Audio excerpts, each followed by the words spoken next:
Hello and welcome. This is a drink called How Make Iced Carbonated Spicy Cherry with cocoa beans and chili, tea,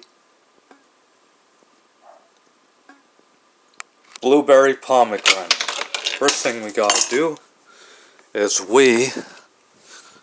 sorry about that, I just had to get the ice cube. Put the ice cubes into this mug.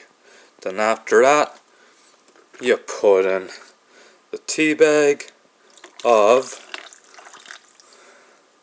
the spicy cherry with cocoa beans and chili, tea bag into the mug.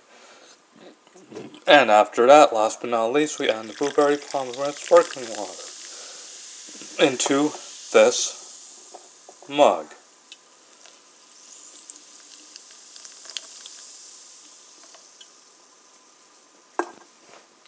And there you go, folks.